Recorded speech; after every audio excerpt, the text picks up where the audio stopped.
Bhojpuri cinema के इतिहास का सबसे बड़ा, सबसे सनसनीखेज और सबसे चौंकाने वाला मोड़ सामने आ गया है। इस मोड़ की कल्पना शायद खुद पावर स्टार पवन सिंह ने भी अपने सपने में नहीं की होगी, जो कल तक एक दूसरे की जानी दुश्मन थी, जिनके बीच की जंग पूरी इंडस्ट्री को दो गुटों में बांट दिया था।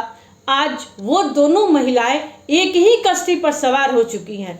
जी हाँ, भोजपुरी की शेरनी अक्षरा सिंह ने पवन सिंह की पत्नी ज्योति सिंह का हाथ थाम लिया है। अक्षरा सिंह ने ऐसा दांव चला है कि पवन सिंह के पैरों के नीचे से जमीन खिसक गई है। कोर्ट में चल रही करोड़ों की एलिमनी की लड़ाई में अक्षरा सिंह की इस सरप्राइज एंट्री ने पूरे मामले को एक ऐसे सस्पेंस में डाल दिया है, जहां से अब पवन सिंह के लिए बचना नामुमकिन दिख रहा है। आखिर बंद कमरों के पीछे ऐसा क्या हुआ कि दो दुश्मन आज सहेलियां बन गई? क्या ये वाकई ज्योति सिंह का दर्द है, या पवन सिंह से पुराना हिसाब चुकता करने का अक्षरा सिंह का आखिरी दाव? आज इस वीडियो में खुल जाएगा हर वो राज जिसे जानना आपके लिए है जरूरी। कहानी को समझने के लिए थोड़ा पीछे चलना होगा। एक वक्त था जब अक्षरा सिंह और पवन सिंह की जोड़ी को भोजपुरी की सबसे हिट जोड़ी माना जाता था, लेकिन जब रिश्ता टूटा तो वो किसी भयानक डरावने सपने जैसा था। अक्षरा सिंह ने पवन सिंह पर कई गंभीर आरोप लगाए, पुलिस तक मामला पहुंचा। इसके बाद पवन सिंह की जिंदगी में एंट्री हुई बलिया की ज्योति सिंह की, लेकिन अफसोस वो शादी भी खुशियां नहीं ला सकी।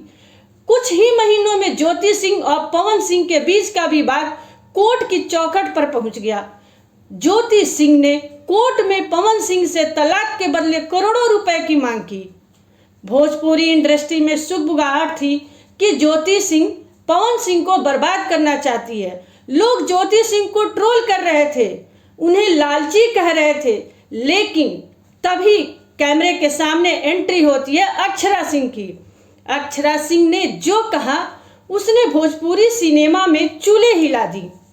अक्षरा सिंह ने साफ शब्दों में कहा, जो दर्द, जो मानसिक प्रताड़ना उस ज्योति सिंह ने झेली है, उसके लिए 10 या 12 करोड़ तो क्या, अगर वो 100 करोड़ रुपए भी मांगे तो वो भी कम है। इस एक बयान ने साबित कर दिया कि दुश्मन का दुश्मन अब पवन सिंह के खिलाफ सबसे बड़ा दोस्त बन चुका है। ये सिर्फ पैसों की जंग नहीं है, ये ऐसा दर्द है जो एक औरत ही दूसरी औरत का समझ सकती है। अक्षरा सिंह ने मीडिया से बात करते हुए समाज के उस दोहरे रवैये पर वार किया जो हमेशा लड़की को ही दोषी ठहराता है। अक्षरा सिंह ने कहा कि जब एक लड़की अपना घर, अपने माँ बाप को छोड़कर किसी के घर को अपना बनाने आती है और वहाँ उसे सिर्फ आंसू, अकेलापन और बंदिशें मिले, तो उस दर्द की कोई कीमत नहीं लगा सकता। अक्षरा सिंह का इशारा साफ था। जो दर्द सालों पहले उन्होंने खुद पवन सिंह के साथ रिश्ते में झेला था, आज वही दर्द ज्योति सिंह भी झेल रही है। ये दो अलग अलग महिलाओं की कहानी नहीं है, ये एक ही इंसान से पीड़ित दो औरतों के आंसुओं का मिलन है। लेकिन रुकिए, कहानी में सस्पेंस यही खत्म नहीं होता। असली सस्पेंस तो अब शुरू होता है। ज्योति सिंह ने कुछ ही दिनों पहले एक बेहद चौंकाने वाला खुलासा किया था। ज्योति सिंह ने कहा था, मुझे दूसरी शादी नहीं करनी और मैं पवन सिंह को भी दूसरी शादी नहीं करने दूंगी। मैं इस केस को अगले 15 साल तक कोर्ट में खींचूंगी। और अब अक्षरा सिंह का ज्योति के पीछे आकर खड़े हो जाना, क्या आपको नहीं लगता यह पवन सिंह के खिलाफ एक बहुत बड़ी चक्रव्यूह रचना है? क्या अक्षरा और ज्योति के बीच बंद कमरों में कोई सीक्रेट बातचीत हुई है? क्या पवन सिंह को चौतरफा घेरने की कोई सोची समझी रणनीति है? क्या लगता है आपको? हमें कमेंट करके जरूर बताएं और लाइक शेयर जरूर करें। आप हैं तो हम हैं।